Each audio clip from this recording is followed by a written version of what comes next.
Ángel Quesada, CEO de NIS, muy buenas tardes. Hola, buenas tardes y muchas gracias por invitarme. Nada, bienvenido. Tenemos a Mariona Pericas de FinReg 360, mira, ya tenemos ahí conectada. Muy buenas tardes, Mariona. Hola, muy buenas tardes. Con la que más hemos hablado aquí en el programa de esta regulación, ¿eh? Eras una obligatoria en esta tertulia de hoy, Mariona. Muchas gracias, Pedro. Y Alfredo Muñoz, profesor de la UCM. Muy buenas tardes, Alfredo. Muchas gracias, Pedro, por invitarme. Bueno, ha llegado el momento, ¿no? La primera parte de la regulación europea MiCA sobre criptoactivos empieza ya a aplicarse el domingo, es la fecha, es el 30 de junio, pero digo yo que se empezará el lunes, ahora me lo explicáis si no. Llevamos más de un año hablando de este tema, esta primera parte se centra en stablecoins, entre otras cosas, así que vamos a hablar un poquito de esta normativa. No siempre coinciden así las fechas. Ayer, debate presidencial de Estados Unidos y hoy especial de MiCA en My Economy. Así que menudo buen timing. Novedades, vamos a empezar un poquito a explicar para, muchos oyentes, sobre todo los menos cripto, no estarán tan al día con esta normativa, no sabrán cuáles son las novedades que se empieza a aplicar este domingo o lunes. Ángel, empezamos contigo, ya que te tenemos aquí. Venga, perfecto. ¿Qué novedades esperas en esta...? A ver, pues precisamente, justo como bien dices, ahora sale la parte de stablecoins y de tokens referidos a otros activos, salen ahora en estos 2 días. Y tenemos muchas dudas, sobre todo los que trabajamos en el sector y tenemos activos stable que podrían estar clasificados en esta nueva regulación. ¿Qué va a pasar con ellos? ¿Qué va a hacer el regulador cuando decidan dar el salto o no darlo? Y esa etapa transitoria, digamos, que tenemos ahora, nos preocupa bastante. Entonces hay novedades, vamos a ver esas novedades y vamos a ver cómo nos afecta sobre todo a los VASP, a las entidades reguladas en Europa, la gestión de estos activos. Sobre cómo se gestionan y demás, creo que mis compañeros lo van a poder explicar mucho mejor que yo, pero hay que entender que ahora con esta nueva regulación, pues hay activos como puede ser el Tether que comentabas antes, USDT, que no vamos a poder ofrecer comercializar, digamos, o permitir que se intercambien dentro de nuestras plataformas. Y no sabemos tampoco qué pasa con el resto, porque tampoco hay o sea, Tether se ha posicionado claramente diciendo no voy a molestarme en estos temas, pero el resto de activos no han dicho nada todavía. Damos por hecho que unos lo harán mejor, otros no, y podemos apostar, pero tampoco tenemos ahora mismo, ni el día 1 vamos a tener una lista de estos sí y estos no. Entonces es curioso y hay que ver un poco cómo actuar en las próximas semanas, porque va a haber un poco de revuelo en todo esto. Me suena que Circle USDC sí que puede, sí que tiene el permiso en Francia. Mariona, novedades de esta regulación, ¿cómo lo enfocáis desde FinReg 360? Bueno, pues la verdad es que coincido mucho con Ángel, ¿no? Respecto del primer bloque de MiCA, siempre lo contamos y creo que merece la pena poner en contexto, ¿no?, a los oyentes, ¿no? O sea, MiCA tiene 2 grandes bloques, ¿no?, por simplificar. El primer gran bloque, que es el que entra en aplicación, es respecto de la emisión y en este caso respecto a lo que es la emisión de los e-money tokens y los tokens referenciados a activos, que con mayor o menor precisión podrían encajar en el concepto de stablecoin, ¿no?, porque ambos quieren mantener un valor estable, ¿no? Es verdad que una de las primeras críticas, y coincido mucho con Ángel, porque es que una de las cuestiones que tenían de deberes nuestros queridos EBA, ESMA, era dar criterios para poder distinguir bien estas dos figuras, porque realmente las definiciones que quedaron en el reglamento, al menos desde FinReg, creemos que son un poco complejas, ¿no? Entonces, tenían en los deberes darnos luz para cómo distinguir estas figuras, por ejemplo. No están todavía. Es que durante las últimas semanas se han publicado la última normativa de desarrollo de MiCA relativa a los e-money tokens y tokens referenciados activos. Banco de España no ha publicado todavía formularios oficiales para aplicar adecuadamente este reglamento. Entonces, este retraso realmente nos preocupa mucho a la industria y nos preocupa mucho desde FinReg, porque estamos ayudando a las entidades a abordar, ¿no?, los retos, ¿no?, que decía Ángel, por ejemplo, como proveedores de servicios. ¿Cómo me impacta esto? ¿Qué actitud debo tomar? Y realmente somos críticos con que respecto a estos activos no haya habido un régimen transitorio, porque el problema es que si se aplica ahora, digamos, de manera total, por así decirlo, los que pueden verse perjudicados a nuestro juicio es la propia clientela, que es lo que la norma quiere proteger, ¿no? Si ahora de repente se deslistan todas, imaginaros una situación de este calibre, ¿qué pasa con los custodios? ¿Qué pasa? Que luego, evidentemente, desde FinRec tenemos respuestas o tenemos hipótesis de cómo resolverlo, pero realmente nos preocupa mucho y coincidimos con Ángel que echamos de menos ese periodo transitorio, que la norma de desarrollo ha llegado tarde y que realmente lo que confiamos es que las cosas vayan despacio y realmente en la supervisión tengamos un poco de tranquilidad en cómo va a ir poco a poco aplicando, ¿no? y transicionando el cumplimiento de MiCA respecto de estas emisiones, ¿no? O sea, así como por anticipar un poco cómo lo vemos o cómo vemos esos impactos. Pero realmente creo que también la industria tiene que ser, o sea, pese a querer hacerlo bien y cumplir, creemos también que hay que ser críticos y todos prudentes en cuanto a que la falta de un régimen transitorio pues no ha sido bueno, no ha sido la mejor opción a nuestro juicio, ¿no? Alfredo. Hay tantas cosas que decir. La norma lleva ya un año desde que entró en vigor en Europa, desde que se publicó en el Diario de la Unión Europea, ya ha pasado un año. Aquí en España no tenemos ni una norma de adaptación o de aplicación o de integración en el ordenamiento español. Llevamos un retraso de un año. No es que nos haya avisado, es que ya se ha avisado suficientemente, pero sencillamente pues han decidido dejarla aparte al margen de nuestra situación política. De hecho, tenemos una norma que realmente es para presentarla y que quedemos un poco mal. Nosotros aprobamos una ley de mercado de valores, aplicamos una legislación sancionadora previendo una normativa ya de MiCA que estaba no numerada, y cuando ahora entra en vigor el reglamento MiCA y es aplicable, resulta que los preceptos están desencajados. Y entonces lo que regulan las sanciones de las conductas de la parte que ha entrado en vigor en MiCA ahora ya no corresponde a los preceptos de MiCA, porque se renumeraron posteriormente a la aprobación de la ley de mercado de valores. Por tanto, ya sencillamente con eso ya quedamos en cuadro, ¿no? No hemos hecho las adaptaciones correspondientes, pero es que incluso, como ha dicho Mariona, la propia EVA o la ESMA van con retraso. Ayer se publicó una norma absolutamente esencial, que es la que fija los criterios para determinar la idoneidad de los miembros del órgano de administración y de los socios con participaciones significativas en las entidades que emiten los ARTs, que son fundamentales. ¿Cuál es la solución de todo esto? Que no hay ARTs. Y entonces esto genera un segundo problema. No hay ARTs. Yo no conozco ninguna ART ahora mismo autorizada o que tenga avisos de ser autorizada, porque lo que tú has hablado, por ejemplo, de Circle es e-money tokens, que plantean menos problemas porque ya tienes una licencia previa, que es la licencia de entidad de dinero electrónico o la licencia bancaria. Pero el problema serían los ARTs, que lo puede pedir cualquiera teóricamente, y es a los que más requisitos le van a pedir, aunque un banco puede presentarlo. Entonces, los ARTs plantean el problema de qué ocurre, y también lo ha dicho Ángel y Mariona, qué ocurre con todas las stablecoins que ya están listadas, que no son e-money tokens. Y quiero recordar que hoy he visto incluso a Onís ya dando un aviso en redes de que los Tether ya no va a ser admitida en su propia negociación, ¿no? Porque, claro, a partir del día 30, teóricamente Tether no tiene una licencia para ello y no es un e-money token.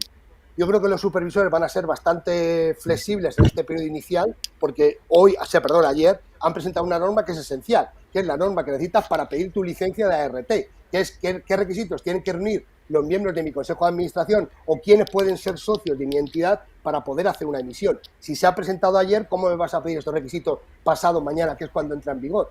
Y que decías, ¿por qué entra en vigor el día 30? Pues porque lo dice el reglamento. Y el día 30, teóricamente, no se debería admitir a negociación en Europa stablecoin que cumplieran los requisitos de ser ART y no hubieran pedido licencia para ser un ART autorizado. De hecho, el primero que dio la voz de alarma fue Binance, porque escribió a todos sus clientes diciendo a partir del día 30 de junio no admito ninguna stablecoin en mis plataformas para el ámbito territorial de la Unión Europea respecto de aquellos ARTs que no tengan licencia ya autorizada, cuando todavía no está el periodo abierto para pedir licencia.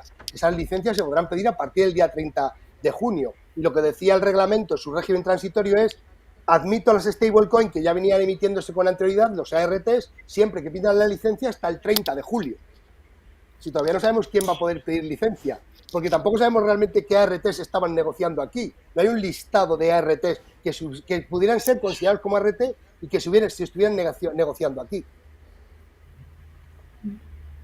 Es que la verdad, es que no tenemos los formularios. Todos los RTS finales, ya no solo el que comenta Alfredo de ayer, es que la gran mayoría se han publicado en las últimas semanas. Realmente los criterios básicos, si nos leemos las definiciones, de verdad, y además invito a todos los oyentes, si leemos las definiciones de lo que es un e-money token en MiCA y lo que es un token referenciado a un activo, sinceramente es como para examen, Alfredo, ¿no? Es casi para hacer una tesis doctoral o examen de la universidad, a ver quién es capaz de dar... Nosotros, evidentemente, como juristas, nada nos gusta más que dar criterios, ¿no? Alfredo, la verdad, ¿no? O sea, pero que a día de hoy no hayan publicado los criterios para incluso hacer este listado que Alfredo dice de dónde cae cada uno, ¿no? O incluso, por ejemplo, cómo... Y sin esos criterios, para ser un token referenciado a un activo, tienes que tener un informe que se presenta al Banco Central Europeo justificando que no eres un e-money token. ¿Cómo lo haces si no hay criterios públicos? Y en la norma tienes que hacer un trabajo muy sesudo para extraer esos criterios. Evidentemente, ¿no, Alfredo? Nosotros pues nos encanta hacer ese trabajo, ¿no? Evidentemente, porque ese es el trabajo del jurista, pero realmente con esta carga, incluso con todas las ganas del mundo de cumplir y de consolidar este mercado, esta situación regulatoria es compleja, ¿no? O sea, por reforzar el mensaje que creo que es importante.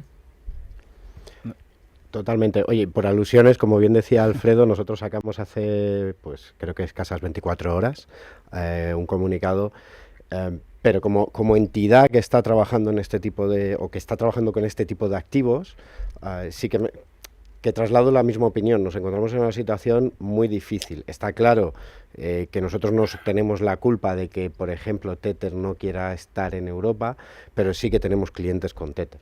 Entonces te tienes que informar, tienes que saber qué hacer y tienes que plantearlo.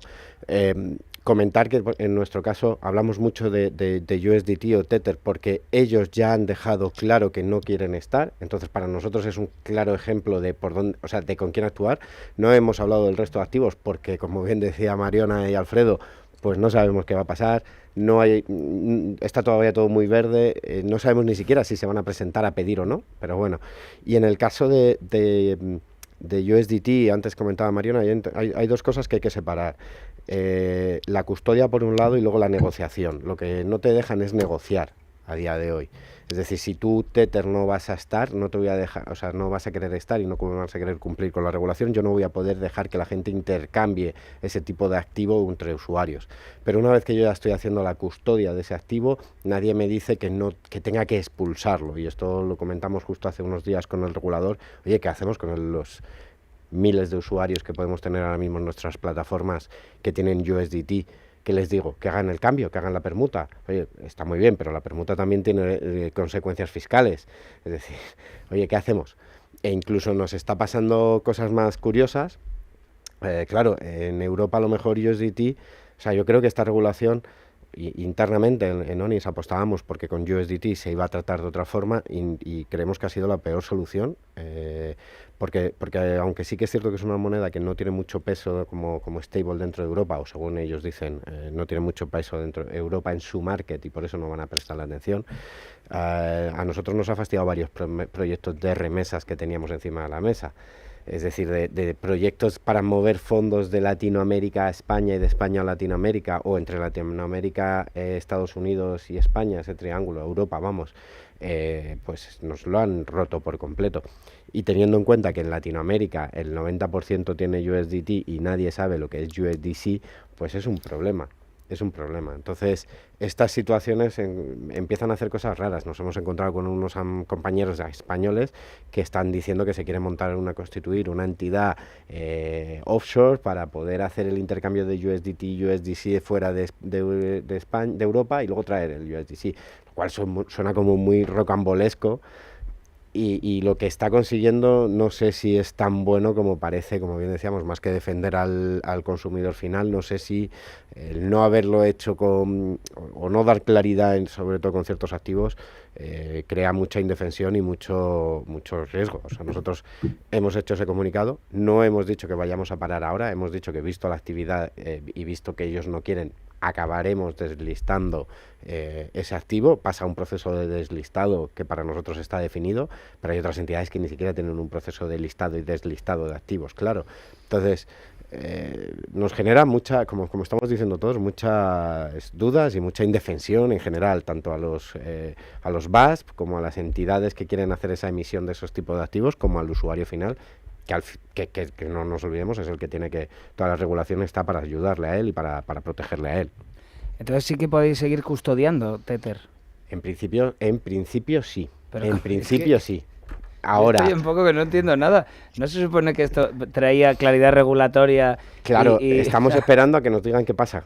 O sea, porque estáis todos con más dudas. porque la regulación, como bien decía Mariona, Macho. está para un máster o para un trabajo de fin de curso. La regulación habla de intermediación, no habla de la parte de custodia. Entonces, en la parte de intermediación es la parte de comprar, vender, pero no que hace hablan un de la parte... exchange, vamos, claro, pero... entendemos que Bueno, lógicamente es se peor saldrá, todavía, pero... Ángel. Es todavía más confuso porque en realidad las obligaciones de la emisión es para el emisor y para el que lo admite a negociación, que ni siquiera es el concepto de listar de los exchange, porque realmente otra de las grandes cuestiones es que los servicios de MiCA están súper enfocados a los servicios de inversión que conocemos en los valores, que son muy diferentes en operativa o cómo se han construido las operativas en el mundo cripto. Entonces, el trabajo de está siendo complejísimo. Entonces, lo que ha pasado es que, claro, en la parte de emisión, que es lo que entra ahora en la aplicación, son responsables emisor y el que lo admite a negociación.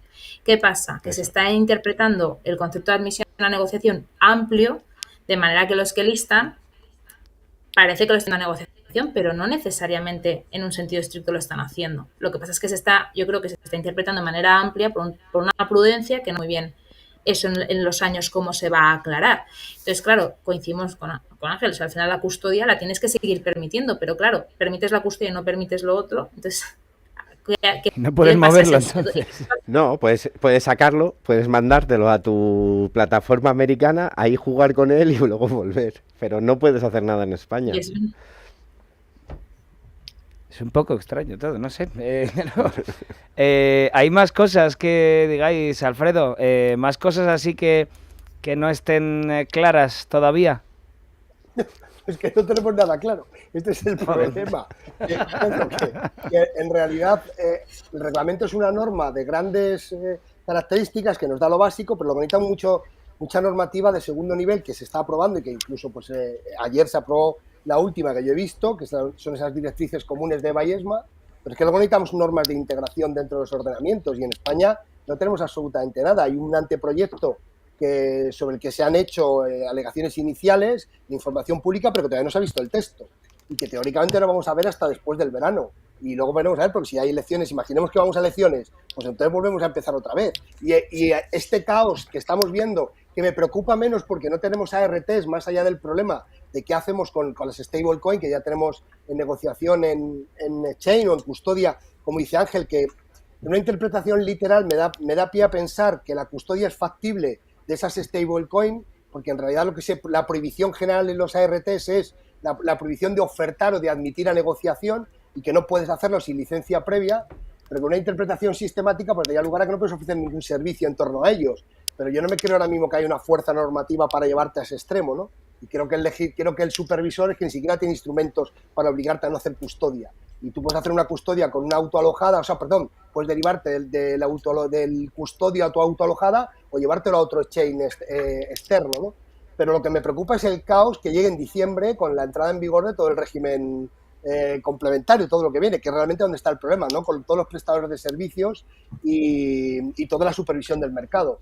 Ahora mismo pues me preocupa menos, insisto, porque los e-money tokens están absolutamente controlados, porque hay detrás una entidad regulada y supervisada, porque necesitas una licencia previa, y los ARTs es que es muy complicado poner, y creo que por eso Tether directamente dijo no, porque el modelo de negocio que pretenden para una ART es sencillamente que te quedes en una zona muy limitada, porque tienes unos límites cuantitativos de número de operaciones y de volumen total diario, en que un modelo de negocio de stablecoin es muy difícil desarrollarlo en la Unión Europea. ¿Por qué? Pues porque está la soberanía monetaria y no se quiere un Facebook, no se quiere un proyecto Libra de Facebook aquí ni de broma. Entonces no quieren que este tipo de proyectos pudieran venir a España, o a Europa, perdón, que Tether está muy lejos de ese proyecto, pero es verdad que es una amenaza real. Entonces, pues quizás los ARTs serán difíciles, pero los e-money tokens sí.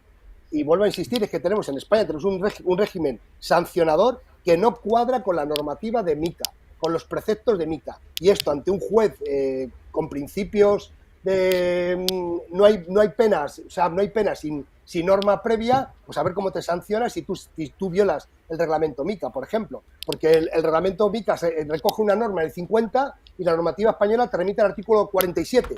Pues ¿cómo es posible sancionar una violación del artículo 47 que no prevé la conducta que MiCA regula en el 50? ¿Por qué? Pues porque se hizo previamente bien, pero luego no ha habido una norma de adaptación. Y es que llevamos un año con MiCA, es que esto se lleva avisando. Igual que Tether lo sabía. Yo quería, por ejemplo, que las stablecoin tipo DAI no iban a venir por el gran problema de la ausencia de personalidad jurídica, pero sí creí que si había un modelo de negocio viable, pues pudiera venir Tete, como ha venido USDC. Pero es verdad que para una RT es muy complicado venir a Europa.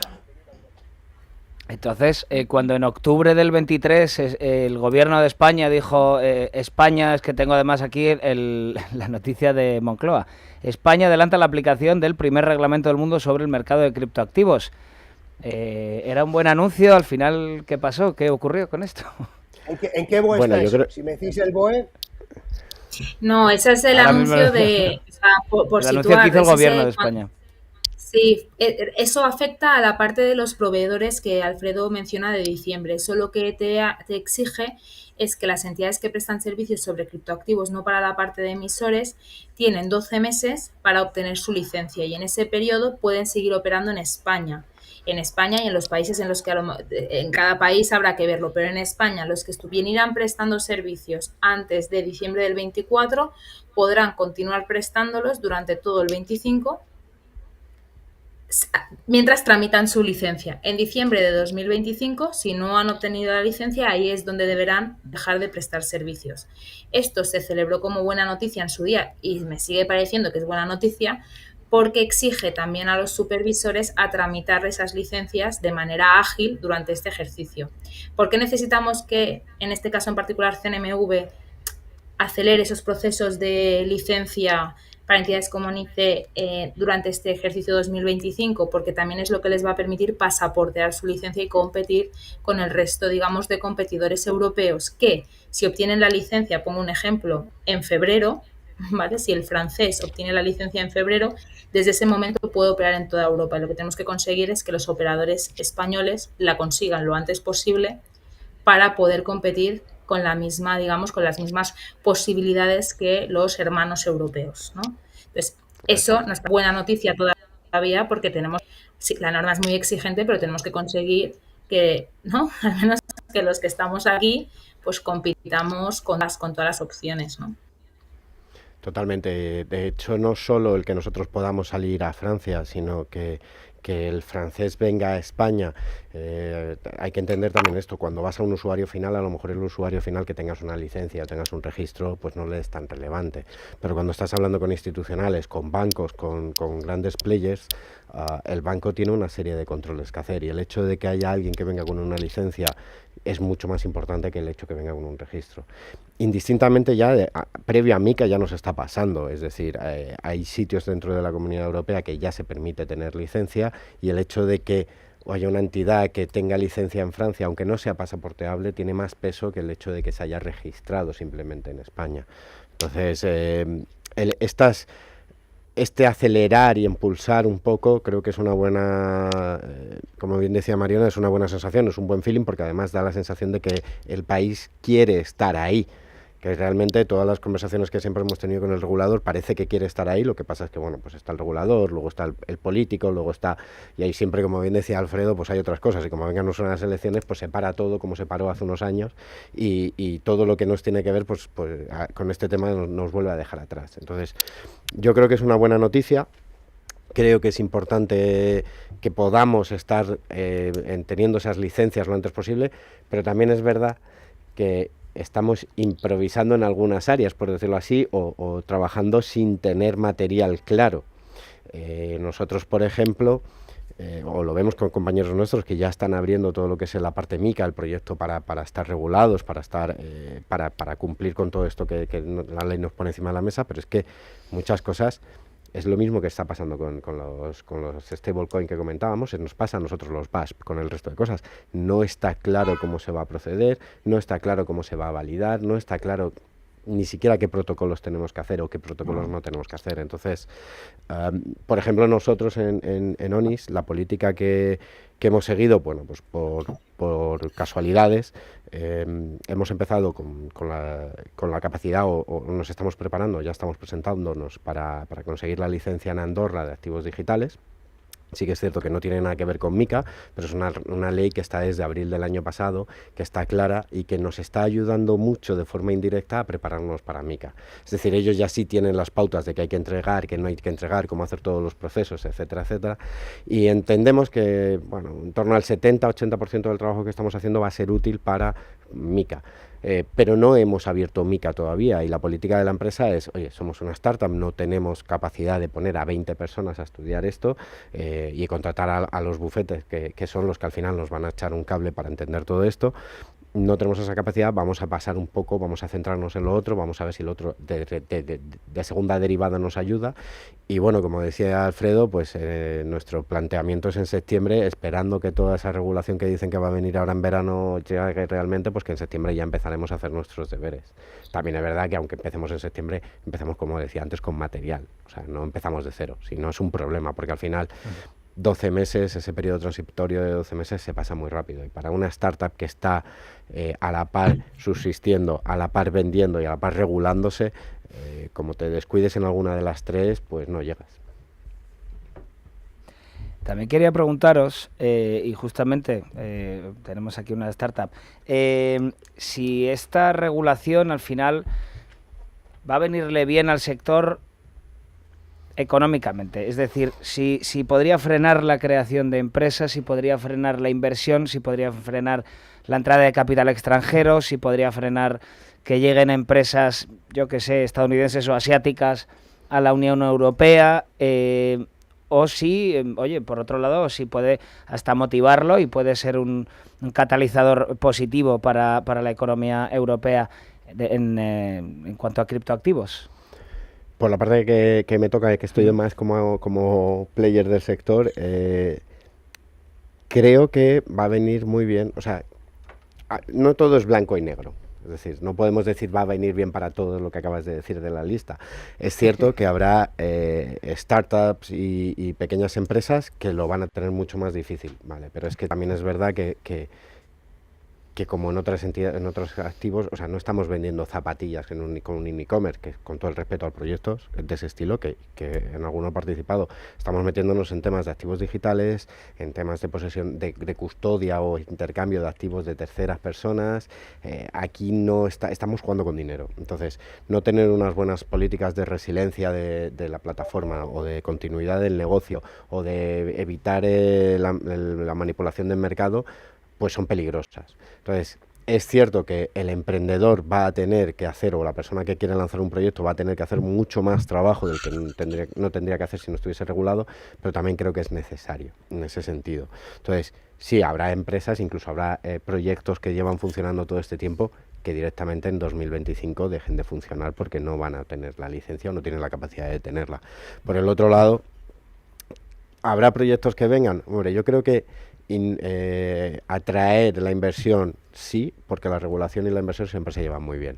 Entonces yo estoy seguro de que mucho inversor va a fijarse en, oye, aquí hay una entidad que está regulada y allí hay una entidad que no tiene ningún tipo de control. Pues ¿dónde voy a hacer mis aportaciones económicas? Pues yo creo que a Europa esto le vendrá bien. Que vengan proyectos de fuera a Europa, ya pues bueno, tenemos el caso de Tether que ha dicho que no. Entonces creo que eso lo demuestra. Entonces depende mucho qué tipo de cosas estemos hablando. A la comunidad yo creo que le va a venir bien. Creo que nos va a dar un impulso para que entidades más tradicionales se metan en el embolado de los activos digitales, y eso es bueno. Es decir, cuando tú veas, me lo invento, pero un Santander, un CaixaBank, un BBVA ofreciendo Bitcoin a sus clientes, ojo, ya no estamos hablando de ETFs, estamos hablando de que tengan Bitcoins en su cartera, pues la cosa cambiará y ayudará mucho al ecosistema. Pero todo depende, o sea, es como, ¿va a venir bien a todo el mundo? No creo. Alfredo, Mariano. A ver, yo creo que la regulación si es buena, da seguridad jurídica. Yo creo que produce cierto poder de atracción. Creo que en Europa lo estamos viendo. Creo que la inseguridad que se ha generado con la SEC en Estados Unidos ha provocado un desplazamiento de inversores y de proyectos hacia Europa, pero no han venido a España. Y esto es porque nosotros no hemos generado la seguridad jurídica que generaba MiCA, y que sí que se ha generado, por ejemplo, en países como Alemania o como Francia, por poner algunos ejemplos, entre otros muchos. Esto es un problema porque ya llegamos tarde. Aquí en España ya llegamos tarde. Y, por ejemplo, la norma que habéis hablado, que es reducir el periodo transitorio de 18 a 12 meses, no está en un BOE, por lo tanto no es ninguna norma ni vincula a ninguna de las partes. Esto hay que ponerlo en un boletín y tiene que desplegar efectos jurídicos. Y esto es lo que nos falta a nosotros para sentar unas bases fundamentales. Yo creo que la seguridad jurídica genera atracción, genera inversión, genera empleo y genera impuestos. Pero quizás aquí no sé si, teniendo en cuenta que los supervisores son bastante flexibles y están siendo un gran potencial para gestionar todo esto, no sé si desde arriba del todo, si realmente como país queremos esto. Pero quizás no nos hayamos dado cuenta que aquí lo que se utiliza es un pasaporte europeo y que por lo tanto todo el mundo desde toda la Unión Europea que tenga pasaporte va a venir aquí a colocar sus productos y sus servicios, y lo puede hacer sin licencia y sin someterse al supervisor español. Por lo tanto, lo que estamos haciendo creo que es mal competir con el resto, ¿no? Y entonces este es un problema porque quizás estamos llegando tarde. Bueno, no es que crea, creo que ya afirmo que estamos llegando bastante tarde porque ya hay procesos que están abiertos en otros territorios y nosotros deberíamos haber abierto, aunque no pudieras todavía obtener la licencia MICA, pero podías estar aplicando regímenes transitorios, por ejemplo, el simplificado que se prevé para la obtención de una licencia MICA cuando ya tienes una obtención de una licencia previa. Y lo que ha dicho Mariona, tanto Mariona como Ángel, es el tema del pasaporte, ¿no? La posibilidad de que otros estados vengan aquí a vender producto y nuestros prestadores no puedan ir fuera. Tenemos que tener en cuenta que, por ejemplo, a grandes players se les ha denegado la licencia en algunos estados miembros y, sin embargo, aquí en España, por ejemplo, la tienen. Yo creo que en ese momento podríamos haber sido competitivos. Pero todo el proceso regulatorio, Pedro, es siempre selectivo. No ha sido el proceso regulatorio de control antiblanqueo con el registro del Banco de España. Ha habido prestadores que no estaban prestando servicios de custodia o de trading de exchange y que no han entrado en el registro del Banco de España. Y obviamente el proceso de MICA va a ser un proceso muy exigente. Lo va a ser porque la regulación así lo prevé. La norma, las directrices de las que yo hablo de ayer, de idoneidad de todos los miembros de tu consejo de administración y de todos tus socios, implica un proceso selectivo. Entonces, no todas las empresas, no todas las pymes, las startups, van a estar en condiciones de afrontar el costo que supone obtener una licencia de este tipo, que es realmente costosa, porque tienes que adaptar en materia de resiliencia, en materia tecnológica, en materia de conflicto de intereses, etcétera, a todo tu negocio. Por lo tanto, es selectivo, pero genera seguridad jurídica, y eso ha provocado, y hay nombres y apellidos, la atracción de prestadores de servicios que han venido de Estados Unidos a acogerse a MICA, y de prestadores de servicios de Latinoamérica que han venido a acogerse a MICA porque les da una licencia adecuada y les genera una reputación en el mercado internacional. Pero que estamos teniendo mala suerte porque a España no llegan, quizás porque no hay una norma que lo haga atractivo y que les genere una posición de seguridad, ¿no? O de estabilidad. Y esto sí me preocupa, sobre todo cuando llegue el momento de los prestadores de servicios. Mariana. Pues yo la verdad es que creo que nunca es tarde si la dicha es buena. Es decir, creo que aquí mi opinión, ¿no? Es un poco que estamos ante un reglamento, ¿no? Un reglamento que es de aplicación directa. Evidentemente necesitas transposiciones locales, ¿no? Pero también es cierto que, o sea, el reglamento es un reglamento. Es verdad que nosotros somos muy críticos con dónde estamos fallando, dónde no. Pero sí que es verdad que da esa seguridad, y yo coincido y suscribo lo que ha dicho Ángel y parte de lo que ha dicho Alfredo. Pero hay una parte en la que creo y tengo que defender también el trabajo que está haciendo la CNMV en este caso en particular, ¿no? Es decir, la CNMV, lo ha comentado Ángel, ha dedicado su curso de verano, ¿no? Por ejemplo, este año al tema de los criptoactivos, pero desde hace muchísimo tiempo, ¿no? Acoge en reuniones a cualquier proveedor que llama a la puerta a explicar su modelo y acompaña, y está acompañando a las entidades a entender MICA, y son las primeras que invitan a todo el mundo. Nosotros desde FinRec invitamos a las entidades que están en el sector cripto a participar en las consultas, a participar, digamos, a plantear consultas, a participar en todos los foros posibles, ¿no? Y creo que es una también, pues hombre, pues esta proactividad a lo mejor no es para pymes. Estoy de acuerdo con Ángel también. Entrar en el mundo regulado requiere un esfuerzo muy grande, pero porque también son unos servicios que lo merecen, ¿no? Creo que esto es una primera piedra, ¿no? MICA es una primera piedra y evidentemente siempre lo decíamos, ¿no? A lo mejor hubiera sido más fácil un MICA más sencillo para empezar, y a lo mejor haber hecho un MICA 2 un poco más acelerado, pero viendo lo que pasaba, ¿no? Es verdad que MICA ha sido ambiciosa en algunas cosas, tenemos dudas de qué va a pasar, y yo creo que recorreremos el camino caminándolo, ¿no? Y yo creo que desde FinRec, al menos, ¿no? Lo que estamos tratando de acompañar a todos esos proveedores es a mano, ¿no? Del supervisor, en este caso, a participar en todos los procesos de consulta de todas las normativas técnicas. Hace poco, ¿no? Ha habido la consulta de Tesoro, ¿no? Donde ha preguntado, oye, ¿cómo puede aprovechar, por ejemplo, ¿no? CNMV, ¿no? Todo el conocimiento del Banco de España en los procesos de registro, ¿no? Y yo creo que hay que ser muy proactivo en este sentido. Nosotros estamos ya trabajando con muchas entidades que están preparándose para poder aplicar en septiembre, ¿no? Y empezar a trabajar con la CNMV en estos expedientes. Con lo cual, no sé, nuestra visión es que hay esperanza, que en España hay un sector financiero muy, muy potente, que hay un sector cripto muy, muy, muy potente, ¿no? Y al menos desde FinRec lo que estamos intentando ayudar a estas entidades a que su adaptación sea lo más ligera y siempre con una visión estratégica. Cuando hay una norma, evidentemente se impone una barrera de entrada en el sector y hay que aprovechar estratégicamente con esa norma que te impone unos costes y unas cargas relevantes, le das una visión estratégica para aprovechar sus y ventajas. A mí hay un sector que sí me preocupa mucho y que no quiero dejar de ganar, que es el de los NFTs, ¿vale? ¿Por qué?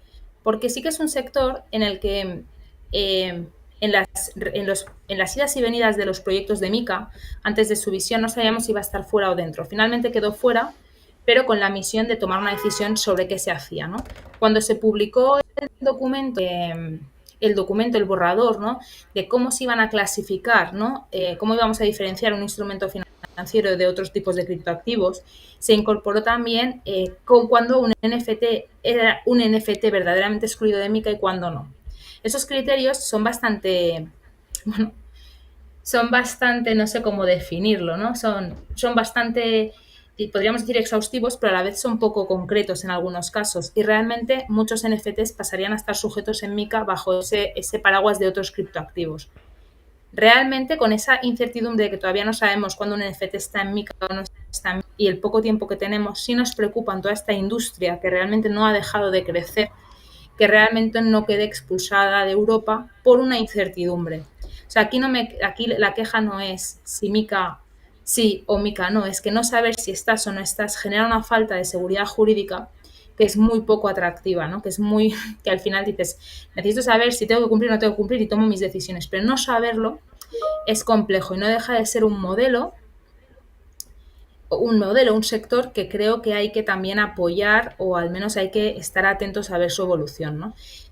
Pero, insisto, creo que pese a todo lo que tiene Mica, creo que me siento en el deber de dar un voto de confianza a nuestra CNMV, que está haciendo un esfuerzo por estar ahí, que ha abierto un portal, una comunicación directa con estas entidades, e invito a todas estas entidades a que también sean proactivas con esta norma, porque si no, al final acaba siendo, en nuestra experiencia acaba siendo peor, ¿no? Solo ratificar lo que está comentando Mariona desde nuestra posición. Yo viví la época de las fintech, cuando aparecieron en el mundo de las fintech y era imposible ir a ver al regulador, o sea, no nos abrían ni la puerta, y ahora es todo lo contrario, no solo nos abren la puerta, sino que ONIS ya ha ido alguna vez a dar formación a la CNMV y explicar cómo son un sistema de wallet y de custodia para que se entiendan los diferentes modelos, pero no solo a departamentos específicos, sino en transversal a toda la propia CNMV. Llevamos hablando con Banco de España y con Secretaría del Tesoro desde el 2019-2020 y siempre han tenido la puerta abierta, y sí que es cierto que como empresas más jóvenes pues nos encanta la velocidad y queremos que todo esté más, que ya esté todo listo, pero bueno, si miras, te retraes un poco, estamos hablando de meses, o sea, tampoco estamos hablando de una longitud de onda muy grande. Entonces, como bien decía Mariona, esto no va de si Mica sí o Mica no. La respuesta a esto es clara, Mica sí. Lo que va es, pues, pero por favor dejárnoslo claro para que podamos estar y podamos hacer lo que tenemos que hacer para llegar a Mica. Alfredo, un par de minutitos nos quedan. Vale, rápidamente. Digo que la CNMV sí, si yo trabajo con ellos, son extraordinarios, siempre lo he dicho, es nuestro supervisor, tanto bancario como el de mercado, es extraordinario. El problema está en el nivel superior, en de dónde viene. Ni siquiera Tesoro tiene los problemas vienen de las indicaciones políticas y cuando se tienen que aprobar las leyes en su momento para poder adaptarnos, incluso los reglamentos. Ya tenemos problemas con una potestad reglamentaria en otro mercado, que es el de los instrumentos financieros, en el que todavía no se ha regulado reglamentariamente la emisión de instrumentos financieros bajo tecnología de registro distribuido. Tanto los niveles de supervisor son extraordinariamente fiables y además muy colaboradores. Yo trabajo con ellos a través de Grant Thornton o de CECA y desarrollamos proyectos, hemos trabajado en el Sandbox y son muy fáciles de trabajar y muy flexibles, pero nuestro problema como Estado, como país, está justamente en el nivel legislativo superior. Y este es un problema que le veo difícil solución dado la situación política que tenemos, porque tenemos una norma rápida que permitiera una adaptación y una flexibilidad en esta adaptación y en esta transitoriedad. Y esa es mi principal preocupación, porque veo que se pasan los meses, llega el verano y rápidamente estamos en septiembre, octubre. Y en diciembre entra en vigor todo el contenido de MiCA que nos queda pendiente. Nos hemos quedado ya sin tiempo. La verdad es que un gustazo, buenas voces hoy nuestros invitados. Nos quedamos con ese mensaje de esperanza de Mariona, que a veces cuando se habla de regulación no se suele estar tan esperanzado. Mariona Pericas, FinReg 360, muchas gracias. Muchísimas gracias a vosotros, Pedro, como siempre. Alfredo Muñoz, profesor de Derecho Mercantil de la Complutense, también de CECA Magán Abogados. Un gusto, muchas gracias. Muchas gracias a ti, Pedro. Y Ángel Quesada, CEO de NIS. Volveremos a hablar pronto. Cuando quieras, yo encantado. Muchas gracias. Y a todos los oyentes, ya sabéis, este lunes ya empieza entra en vigor esa parte de MiCA que toca ya. A todos buen fin de semana. Subiremos ahora los mejores momentos a YouTube para que lo tengáis todo ahí condensadito. Buen fin de semana a todos. Adiós.